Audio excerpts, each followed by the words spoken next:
Recording by Moira Fogarty. The Art of War by Sun Tzu, translated by Lionel Giles. Part 12. The Attack by Fire. Sun Tzu said, "There are 5 ways of attacking with fire. The first is to burn soldiers in their camp. The second is to burn stores. The third is to burn baggage trains. The fourth is to burn arsenals and magazines. The fifth is to hurl dropping fire amongst the enemy." In order to carry out an attack, we must have means available.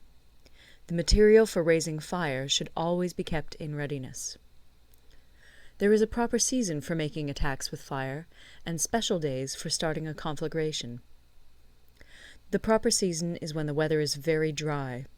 The special days are those when the moon is in the constellations of the Sieve, the Wall, the Wing, or the Crossbar, for these 4 are all days of rising wind. In attacking with fire, one should be prepared to meet 5 possible developments. 1. When fire breaks out inside to enemy's camp, respond at once with an attack from without.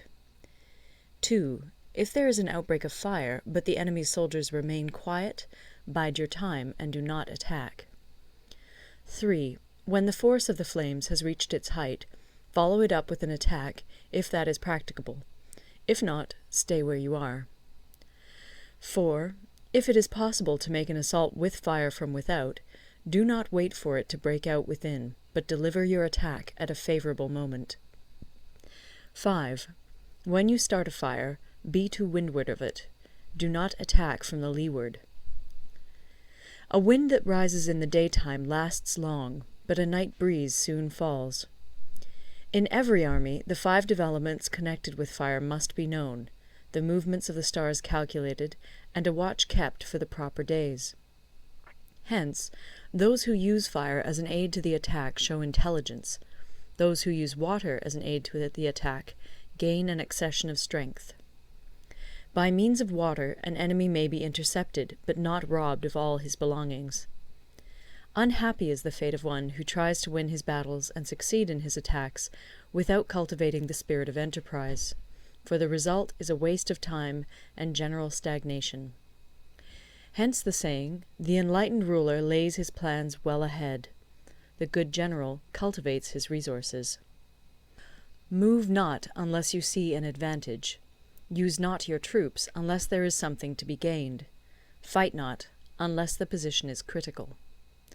No ruler should put troops into the field merely to gratify his own spleen.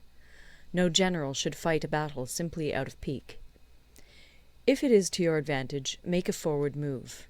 If not, stay where you are. Anger may in time change to gladness. Vexation may be succeeded by content.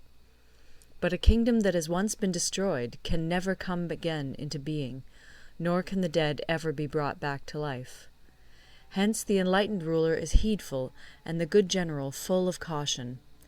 This is the way to keep a country at peace and an army intact. End of Part 12. Part 13. The Use of Spies. Sun Tzu said, "Raising a host of 100,000 men and marching them great distances entails heavy loss on the people and a drain on the resources of the state. The daily expenditure will amount to 1,000 ounces of silver. There will be commotion at home and abroad, and men will drop down exhausted on the highways. As many as 700,000 families will be impeded in their labor.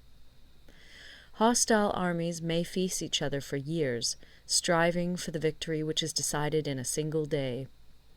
This being so, to remain in ignorance of the enemy's condition simply because one grudges the outlay of 100 ounces of silver in honours and emoluments is the height of inhumanity. One who acts thus is no leader of men, no present help to his sovereign, no master of victory. Thus, what enables the wise sovereign and the good general to strike and conquer and achieve things beyond the reach of ordinary men is foreknowledge. Now, this foreknowledge cannot be elicited from spirits. It cannot be obtained inductively from experience, nor by any deductive calculation. Knowledge of the enemy's dispositions can only be obtained from other men. Hence the use of spies, of whom there are 5 classes. 1. Local spies. 2. Inward spies. 3. Converted spies. 4. Doomed spies. 5. Surviving spies. When these 5 kinds of spy are all at work, none can discover the secret system. This is called divine manipulation of the threads. It is the sovereign's most precious faculty. Having local spies means employing the services of the inhabitants of a district. Having inward spies, making use of officials of the enemy. Having converted spies, getting hold of the enemy's spies and using them for our own purposes. Having doomed spies, doing certain things openly for purposes of deception, and allowing our spies to know of them and report them to the enemy. Surviving spies, finally, are those who bring back news from the enemy's camp. Hence it is that none in the whole army are more intimate relations to be maintained than with spies. None should be more liberally rewarded. In no other business should greater secrecy be preserved. Spies cannot be usefully employed without a certain intuitive sagacity. They cannot be properly managed without benevolence and straightforwardness. Without subtle ingenuity of mind, one cannot make certain of the truth of their reports. Be subtle, and use your spies for every kind of business. If a secret piece of news is divulged by a spy before the time is ripe, he must be put to death together with the man to whom the secret was told. Whether the object be to crush an army, to storm a city, or to assassinate an individual, it is always necessary to begin by finding out the names of the attendants, the aides-de-camp, and doorkeepers and sentries of the general in command. Our spies must be commissioned to ascertain these. The enemy's spies, who have come to spy on us, must be sought out, tempted with bribes, led away, and comfortably housed. Thus they will become converted spies and available for our service. It is through the information brought by the converted spy that we are able to acquire and employ local and inward spies. It is owing to this information again that we can cause the doomed spy to carry false tidings to the enemy. Lastly, it is by this information that the surviving spy can be used on appointed occasions. The end and aim of spying in all its 5 varieties is knowledge of the enemy, and this knowledge can only be derived in the first instance from the converted spy. Hence it is essential that the converted spy be treated with the utmost liberality. Of old, the rise of the Yin dynasty was due to Yi Qi, who had served under the Xia. Likewise, the rise of the Chu dynasty was due to Liu Ya, who had served under the Yin. Hence it is only the enlightened ruler and the wise general who will use the highest intelligence of the army for purposes of spying, and thereby they achieve great results. Spies are a most important element in water, because on them depends an army's ability to move. End of The Art of War.